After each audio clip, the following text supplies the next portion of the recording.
So our topic for this discussion is, why are we failing to keep the pace with cyber attacks? So we have some distinguished guests to do the panel discussion. We have Edwin Garnaert, Jelger Groenland, Nick, and I forgot to ask what your last name was. Ayanu, and Pascal Bush. And I'll let them introduce themselves, and I'll start with Nick. Good afternoon. My name is Nick Ayanu. I'm the head of IT for an architectural practice, and I'm also a cybersecurity author with a number of titles. All right. Hi, everyone. My name is Jelger Groenland. I'm the head of digital trust and security at InnoPay. We are a boutique consultancy in digital transactions. Prior to this, I've been a cybersecurity program manager at a large bank in the UK, and I've done various cybersecurity consulting roles. My interest today, before I give it over, is also very much sort of on the strategic side of cybersecurity. So I'm trying to sort of address the topic that we're going to discuss today from that perspective, and also from the perspective of digital transactions. Good afternoon, I'm Edwin Garnaert. 20 years of experience in cybersecurity already. In my former life, I was Chief Hacking Officer at Zion Security, a company I founded in 2005. That was acquired at the beginning of this year by SecureLink, and I now founded another company, Shift Left Security. The name says it all, where I'm now more focusing on the defensive side as an application security architect for cloud. My name is Pascal Bush. I'm the founder of Widgetspark. We provide risk and compliance software for integrated risk management. And my relation to the cyber risk topic, actually, it followed me through all my career. After studying informatics, I had been a software engineer, where this is a big topic. And I've been in risk and compliance for more than 15 years now in major companies, where you see all the aspects in relation to cyber and the risks related. Nowadays, I address it less from a technical perspective, but more from a business impact, like what cyber risk management actually has an impact on the organization to create this link. So, as you can hear, we have distinguished guests with a lot of experience. But then the question today is, why are we failing to keep pace with cyber attacks? So we have these people with a lot of experience, and still we seem not to be able to handle cyber attacks, or at least manage them properly. We still hear about cyber incidents, we still hear about data breaches. So what are we doing wrong? I want to tackle this discussion from three aspects, talking about people, process, and technology, starting with people. And I would just like to give the panelists the word when we talk about people, about the human factor. So why are we failing to keep pace? Starting with Nick. Well, we've already said the problems between the keyboard and the chair. And people, they respond to emails. And while our email filters will spot the obvious attempts, the criminals are investing in AI and machine learning and big data. And so now it's a lot easier for them to have much more targeted phishing emails. And being compromised now with your credentials can mean access to a ton of different systems. And you're none the wiser if you haven't got two-factor or anything like that.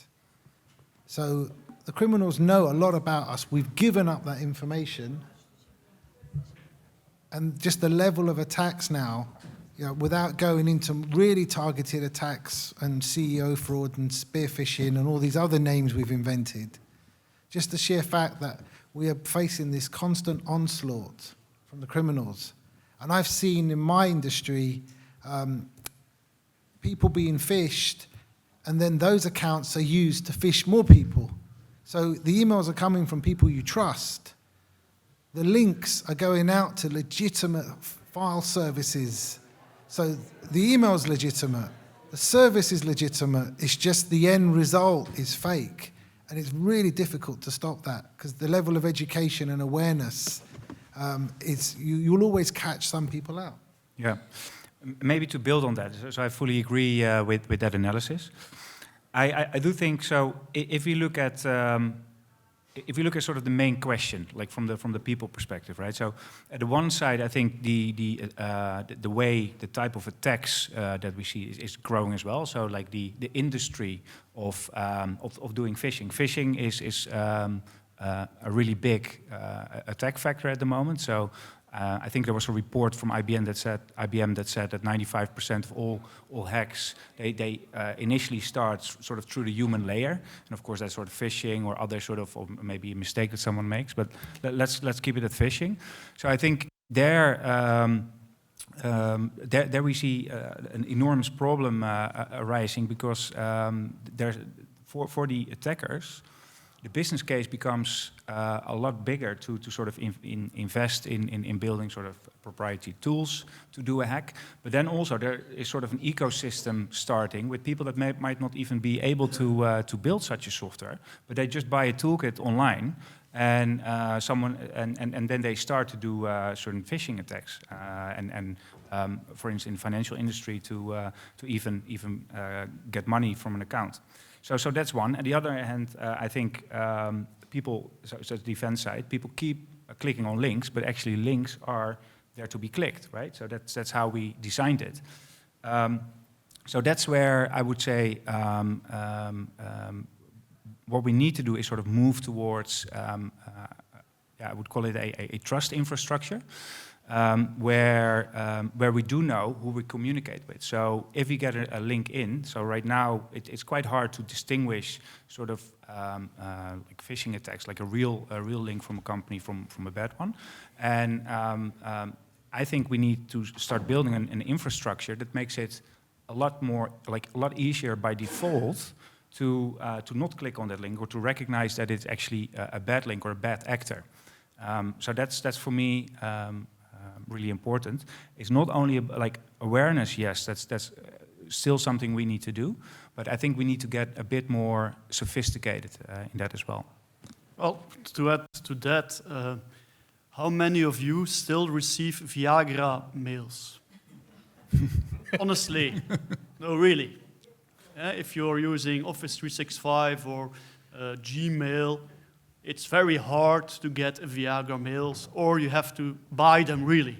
Okay, that were the hands they bought the Viagra.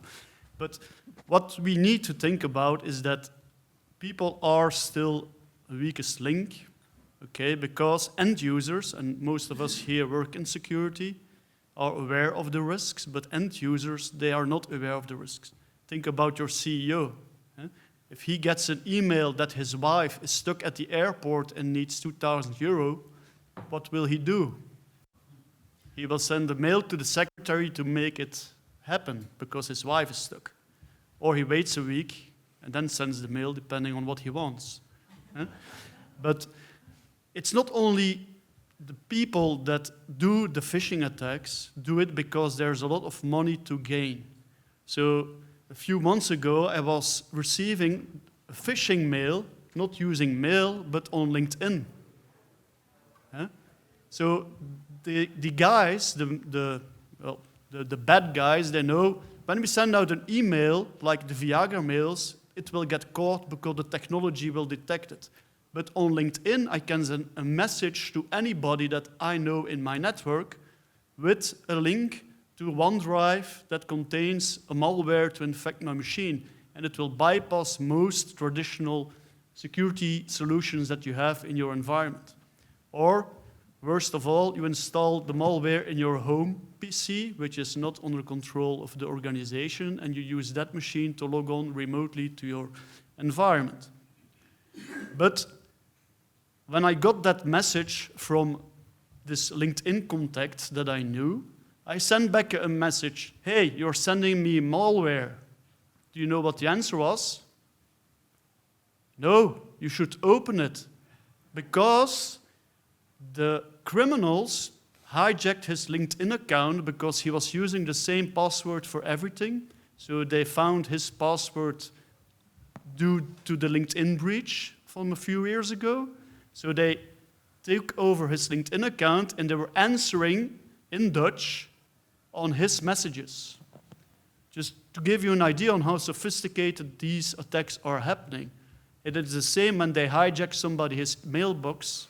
And so the problem is also related to the fact that with moving to the cloud, 10 years ago when you have access to your mailbox of the office, it was a pain in the ass, right?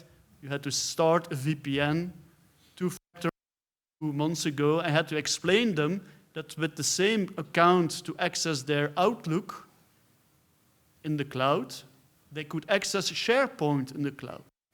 They did not realize that the account was the same for typical types of data. So, and then we need to talk about education, then we have a lot of work to do. Pascal? I want to highlight that it's best practice if you get these emails not to reply. Thanks for the advice. Otherwise, you confirm that your email address is valid. Well, I wrote a LinkedIn article That's to all right. warn everybody. Yeah, so I do agree. Of course, the phishing aspect is the weakest factor when it comes to attacks. So the vector, I think more than 70% of cyber breaches start with a phishing mail. But I would even distinguish, because we were talking now about the fraud aspect, that the CEO wants 80,000 euros for this very secret transaction. I think this is more fraud.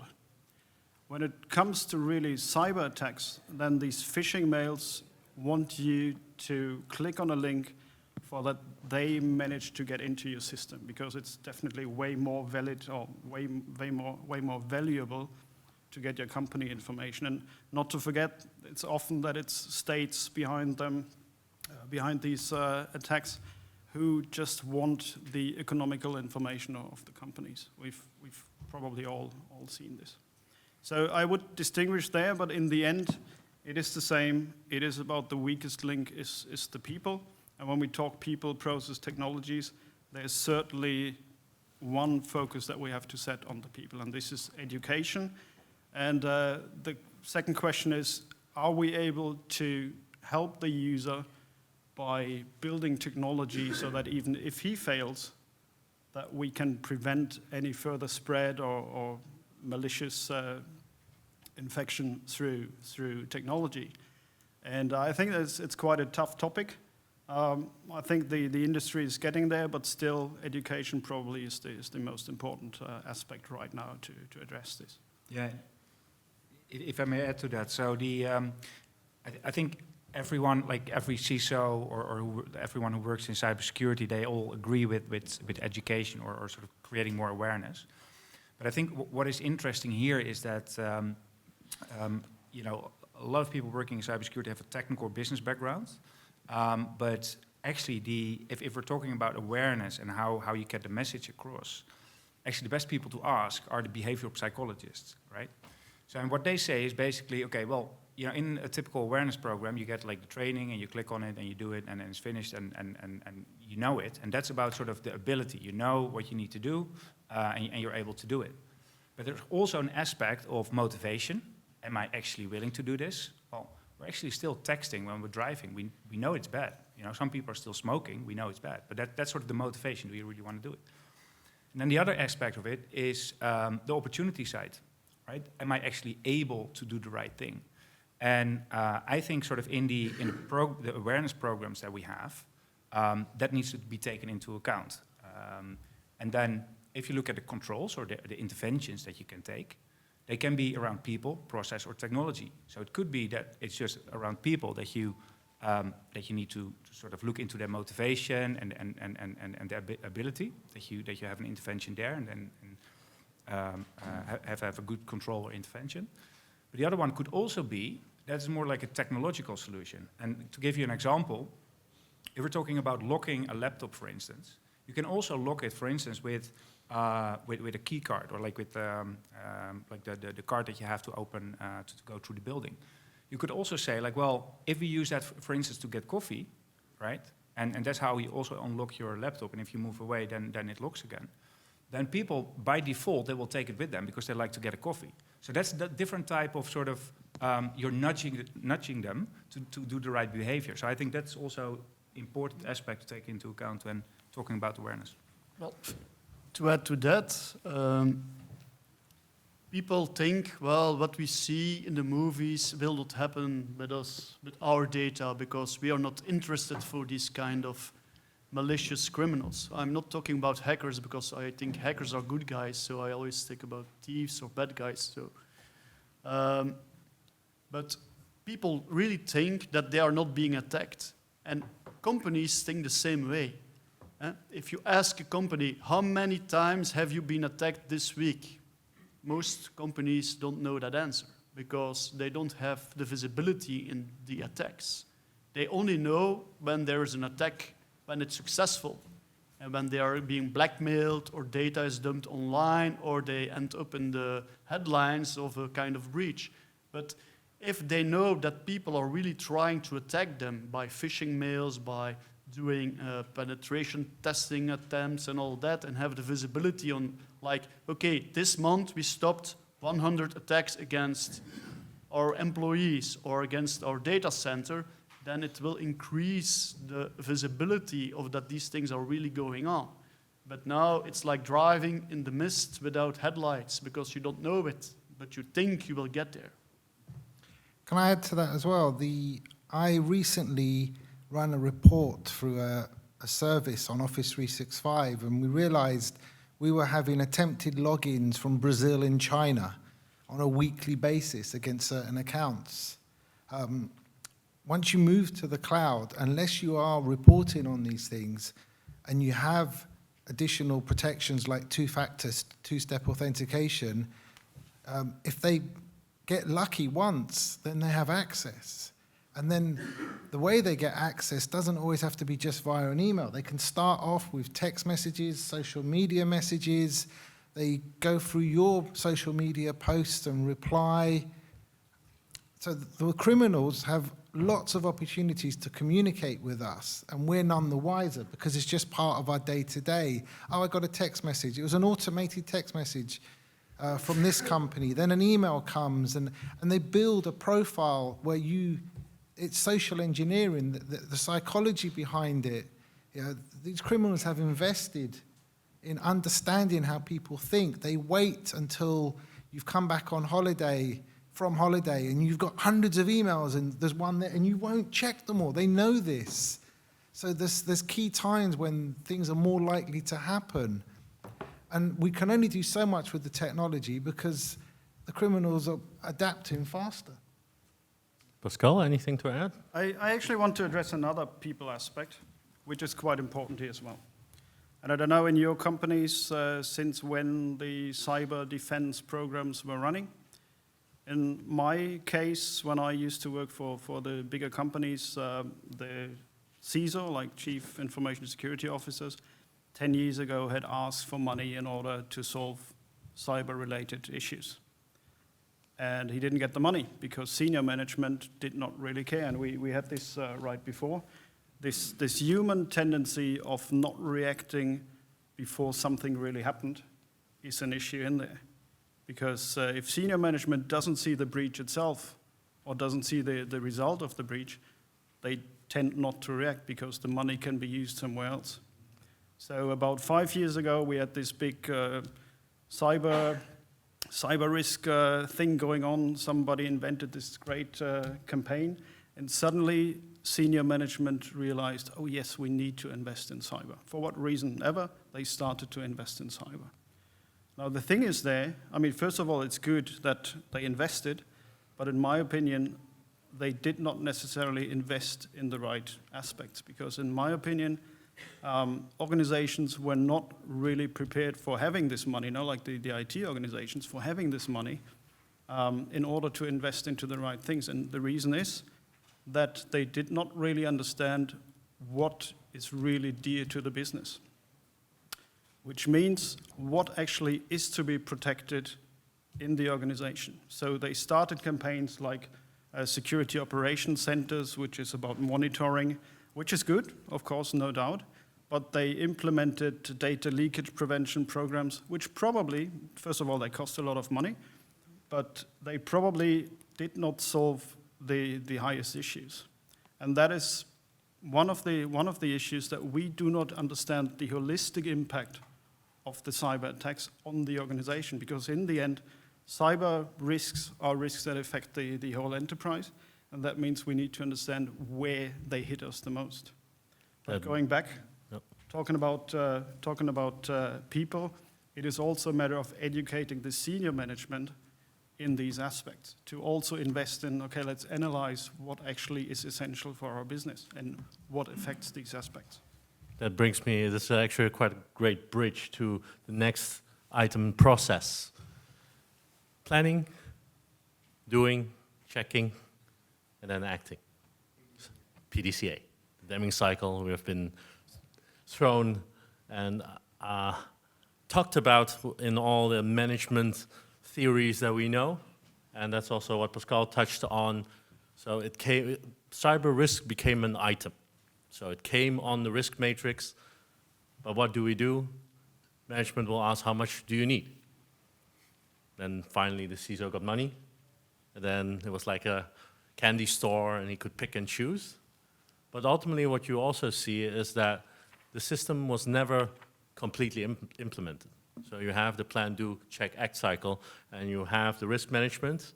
You start implementing things, but actually nobody continued in checking, okay, so we identified the risk, we identified measures to take, but were the measures effective? So then coming back to what we are talking about, how come we are still falling behind? So more and more people are getting certified, more and more organizations have an information security management system. We heard in the session before this that certification is not everything. On the other hand, not being certified may also say something. So it's not the holy grail, but it's a step. Maybe I can ask the panelists. So we have now a process, but how come even this process is still failing? Because we still have breaches. Want to start? Yeah, You sure. don't have to. Well, can I ask how many people in the room are still running Windows XP? No, good. Windows 8 or Windows 7, and then how many are actually running the patches within a week of them being deployed or being released? Yeah, sometimes.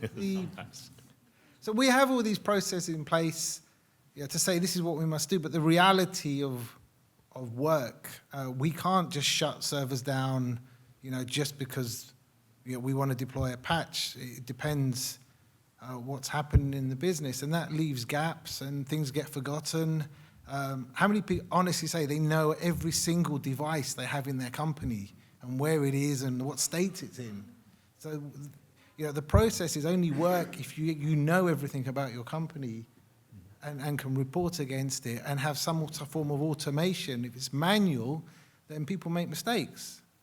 People fall ill, people go on holiday, and then there's gaps in the processes.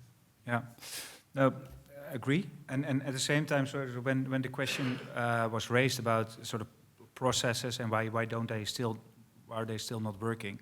So I think one of the trends that we see, of course, now with sort of I would say sort of the digital transformation and sort of the agile way of working, we see sort of a shift in how like more of the process become digitized. So and we have sprint teams working on software, and very often what we see, if you look at, for instance, financial institutes, they have a second line with a lot of policies and procedures, but in the first line, the people that are building the new products and the technology, they just look at the policies and say like, well, that doesn't really work in my situation at the moment, because like, you're talking about 4I principles, segregation of duties.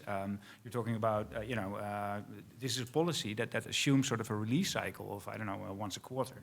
Well, in an agile world, we're like maybe releasing a couple times a day. And there I also see like policies are good because it of course, you need to make the controls explicit. You need to have a baseline that you can compare yourself to. But at the same time, it needs to be keep updated as well with the reality of how teams work, how the first line works. So I think that's also, from my perspective at least, something that, because that reality is changing, you need to update your control process as well to keep up with that. In the previous panel, we had the remark that Facebook was started by a guy from college. He never learned about security, because that's already a problem in the beginning. We never learn about security until we get confronted with it, either by an incident or because of you say, hey, this is cool, I want to do something with it. So a lot of disruptive companies that come from the technology side, they don't care about security. They care about features. The problem is that these guys are running self-driving cars.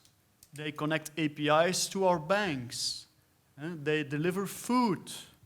And it's all running in the cloud, and they don't care about security. And that's a big problem, because we use these services.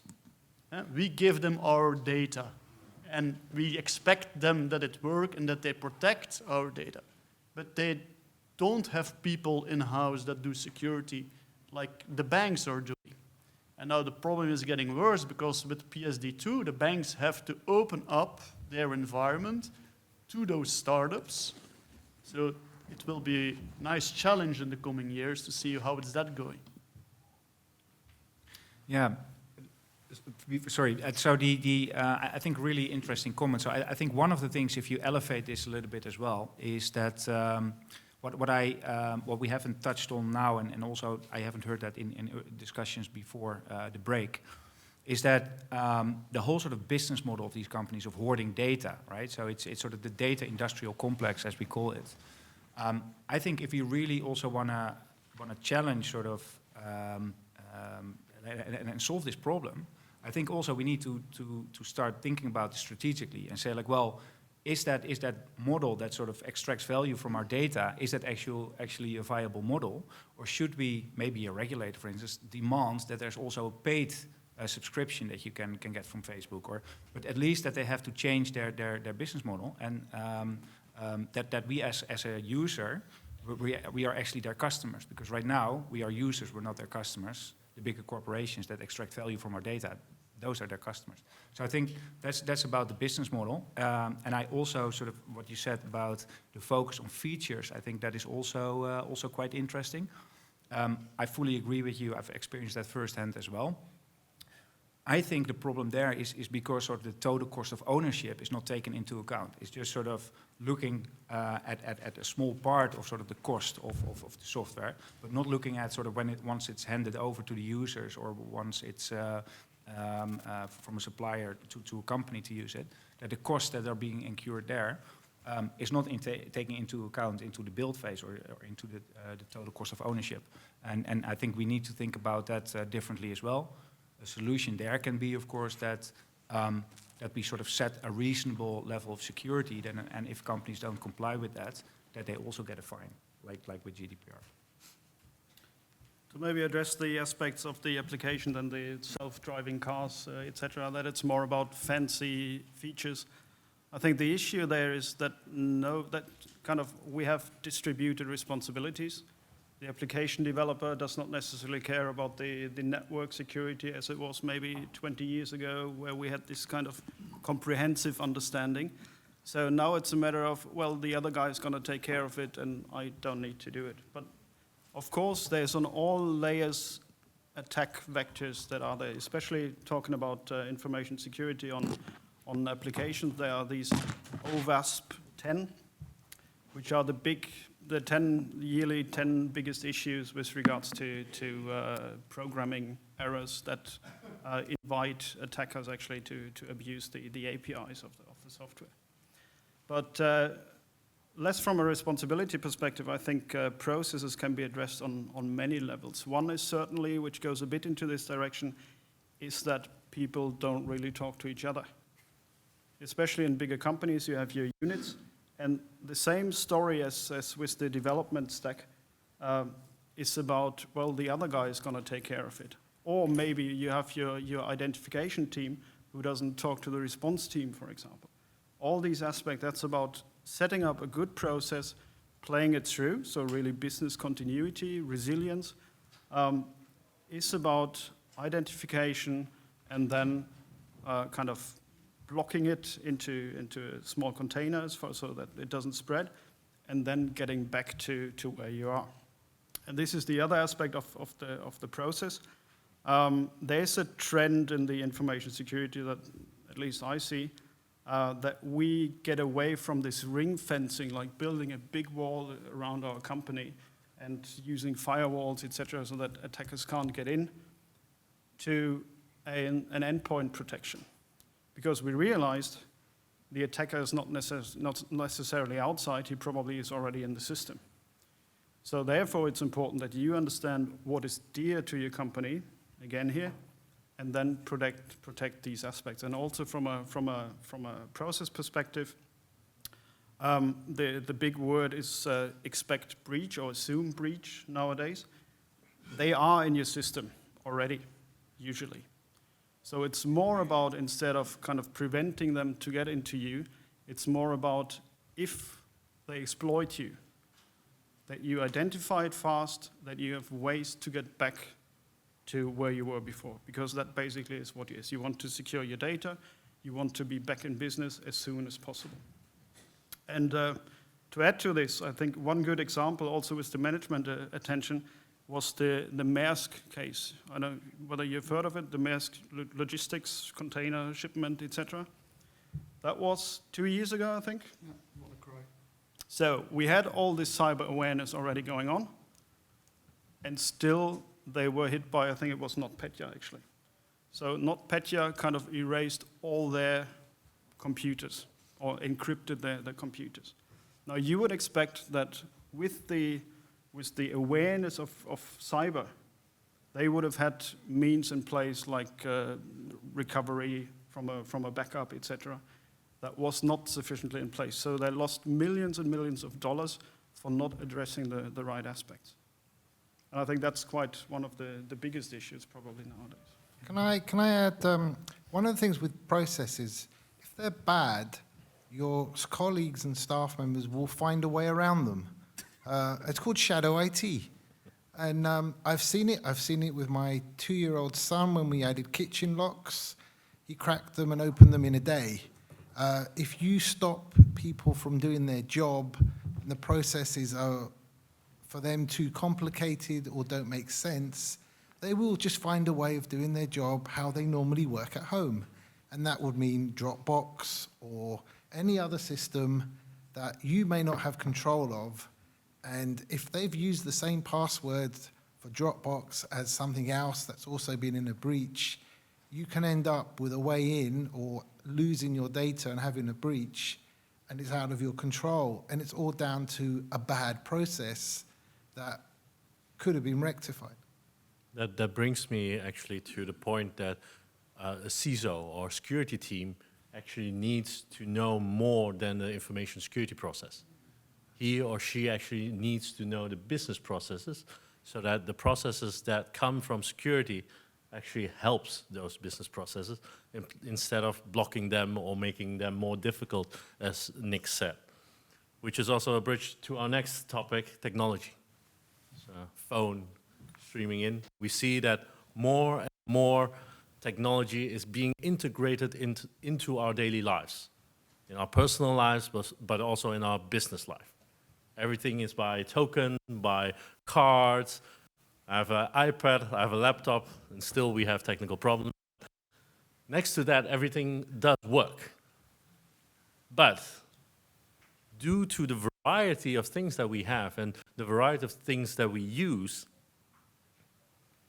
it's quite difficult for security professionals to keep up. And that's why when I got this topic, why are we failing, it's like the companies that have to defend have limited people, limited money, limited time, whereas the attacker, the criminals, seem to be always one step ahead and have endless resources and time. So that's also the question I want to ask the panelists. It's like, looking into the future, we seem to be one step behind, maybe even more than one step behind. But how are we going to at least come closer? Yeah, so there are two topics that I want to address. One I want to explain, and one I want to give it to you. But one is we had a call this week, and we talked about sort of the living of the land that we see a lot. So I think you can explain it very eloquently. So I want to park that, but please do after my point here. So what I want to talk about is sort of zero trust architecture. So in my introduction, I already said that, or early in this conversation, that now that we get more connected, so the internet was designed wide open, right? So and anonymously. So what we're lacking is that we know who we're actually communicating with, and of course, like locally, we're all starting to develop new solutions, and you have I don't know how many passwords that you're using or how many profiles that you have all over the internet or with companies that you interact with. But there, like the sort of the notion of sort of identity that you can use, and sort of that you have your attributes about your identity close to yourself, but you can use that in a sort of standardized way to authenticate yourself, and vice versa from a company that there's sort of a standardized way that they can authenticate themselves to you. I think that becomes really important, and I think it sort of ties in also with the concept of zero trust architecture, where they say like, well, we don't really believe anymore that a corporate network that's trusted, that like the traffic that's happening on a corporate network, that's all legitimate, because within sort of legitimate traffic, there could be very sort of malware or illegal traffic as well, as you I think also rightfully said. So with the zero trust architecture, basically sort of the principle there is that you need that you don't trust the corporate network anymore, but like where the data or where your assets are stored, you have some sort of authentication. And I strongly believe that that's sort of the way forward, maybe sort of on from a technical perspective, and sort of linking that to a way that people and businesses can authenticate. That's how I sort of see the future, how we can mitigate some of the risks, a lot of the sort of the attack factors that we see now as well. Still a lot of work to be done. So this is let's say sort of a bit of a long-term vision, but I think that's where we need to go to. Well, the last 6 months I have been really studying cloud, Amazon, Azure, Google Cloud, correctly, because it will save a lot of manual work of securing things when you do it in your own data center, because it's a full managed environment. So on that perspective, I'm very happy that things are changing. Also the way applications are being developed, things are getting better because they will look at the OWASP top 10 in the framework and tackle these things. The main problem is that people are using technology and they need to know how to secure it, and there the next problem begins, because we don't have the resources that are skilled, or don't have the training, or we don't find them. So, and that's like in the year 2000 with the Y2K bug, that we are hiring then psychologists and train them to become ITers, and still no security knowledge.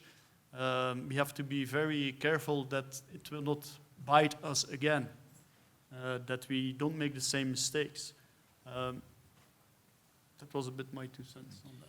Maybe to give an example on what you just said, there's a company in Switzerland in the financial industry who uses, I think it was AWS, and they had sensitive customer data on this platform, and obviously there's a tick box where you can say share it across the whole environment or not. So in that case, they did not manage to not tick the box. So therefore, sensitive information was all over the internet, actually on this platform. And this hooks exactly into, you expect probably the customer, whether it's on your mobile device, whether it's on these platforms, to perform tasks that he's not trained on or that he doesn't even know about. In this case, they didn't know about it, I hope.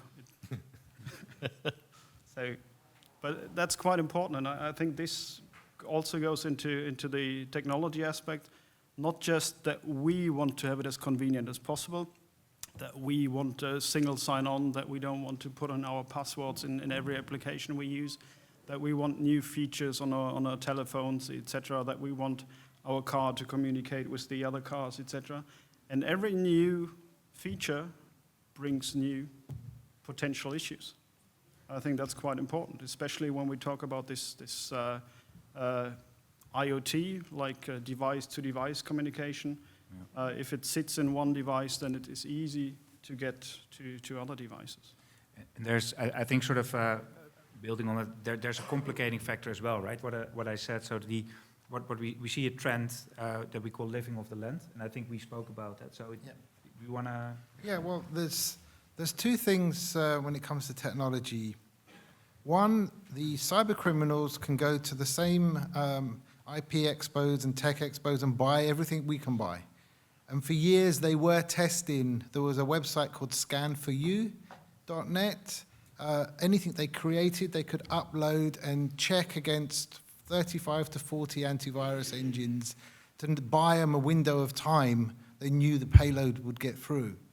So the criminals buy things to test, they can buy what we buy, but now they even attack vector. They don't even need to do that. We don't have to if they want to infect you, NotPetya showed you the best way was just to update someone's software. If you can compromise the update server, you can get a way in and change the software. CCleaner was another one. 2 million machines were updated and were turned malicious.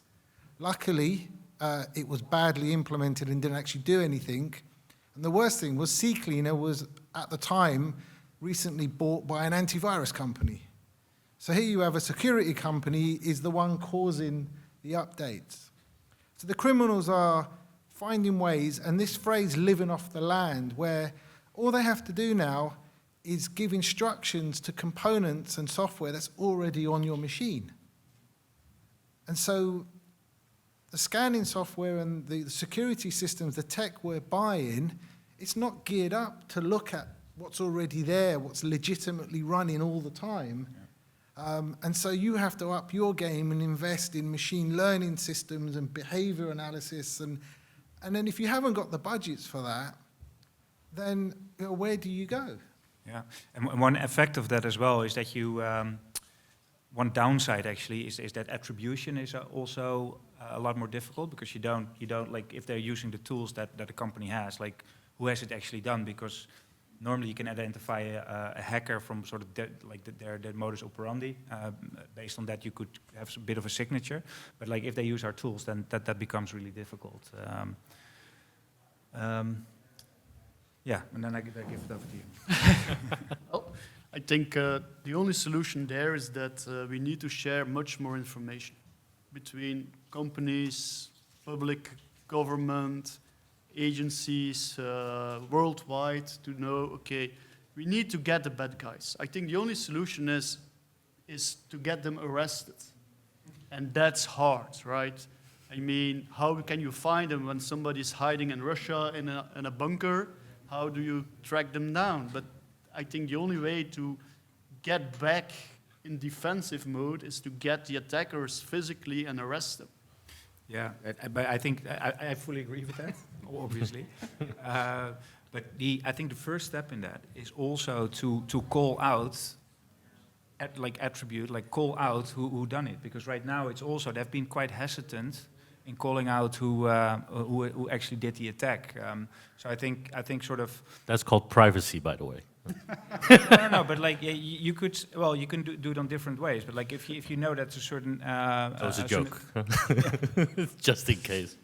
But if you have a certain hacker group from a certain region, then you could call that out and just say like, well, you know, weaponize the fact that you know, and that you weaponize embarrassment, basically, that you embarrass them, certain country or group, that they actually did an attack. I think that's important. Well, we had that case in Belgium with the Belgacom hack by the NSA and GHQ. What happened? Nothing.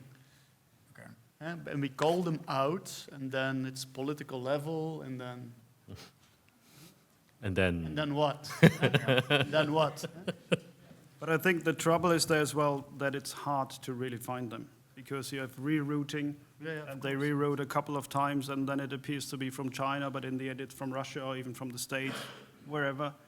So, and then pointing out, saying, you were the guys, that's quite a tough thing, where it gets political. That's true, but a few weeks ago they arrested the scammers in Nigeria that you can earn a lot of millions, but you have to transfer money to them first. So they found them and they tracked them down. But that's only possible when there's a way to report these kind of attacks. But most companies, they keep shut unless they are breached, and then they have to file GDPR compliant breach notification stuff, which is a good thing. But I think since May 2018, in Belgium only, I don't think I can have 10 examples of that. David, maybe you know some more, but, and then it means, oh, nobody got hacked. Really? So let's stop the discussion, right? I mean, if there are no breaches reported, we have two problems. We don't know that we get hacked. Yes? Yeah. Yeah. I think the problem is not the fact that breaches get reported, because I do believe that they get reported. The thing is, they don't get up and end up in media.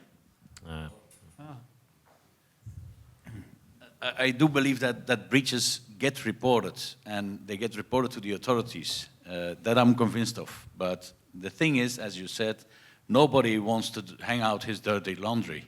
Mm-hmm. So, and the authorities follow that particular principle as well. So they will not, unless it's, of course, something that is obvious, they will not spend time on it, and the media won't be interested in it. And I think there's is what the issue is. And I think there lies the responsibility of the authorities, without finger pointing, is to call out and say, okay, look, here we have X amount of increase of breaches that we now know of. And I think that would be very helpful in that perspective. So I want to wrap up this discussion, also seeing the time, but I want to ask the panelists. So can you, as I wrap up, think about the next step that you can give the audience today to help win the race to prevent cyber attacks.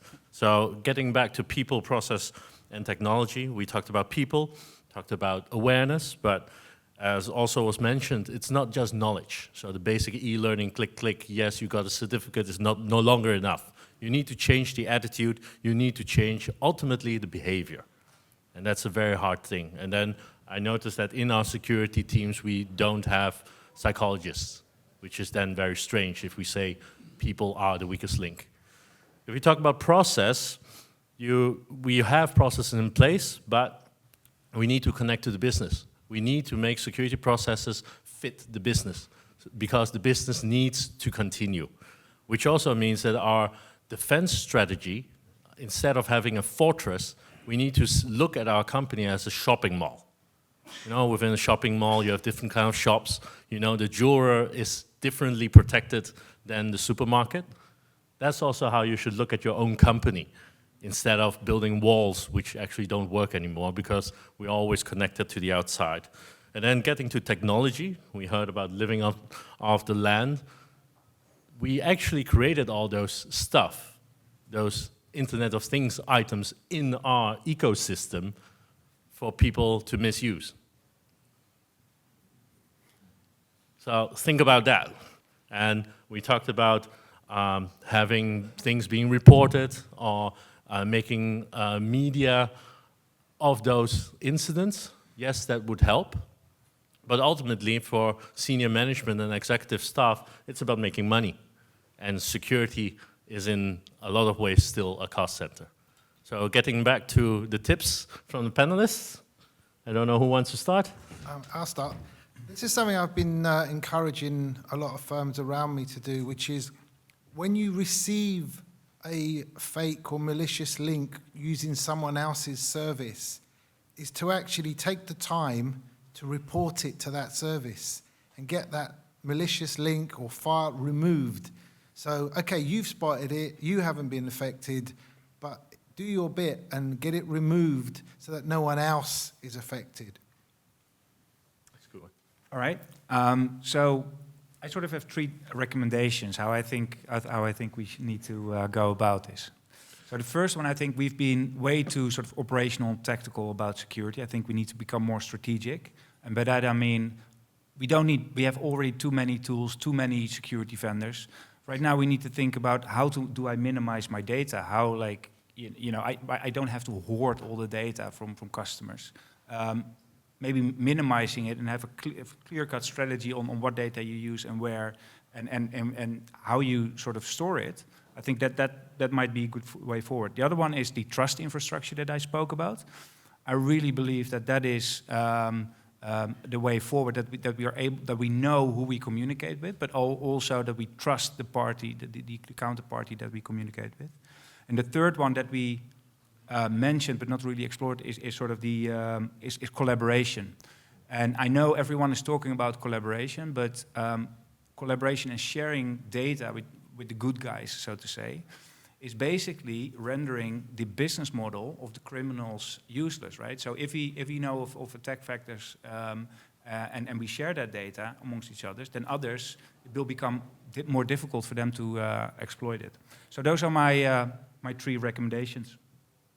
Edwin? Okay, thanks. For me, it's software. Software is running in your car, in your banking, in your house, in your Internet of Things. So software will rule the world, definitely, but it can also ruin the world.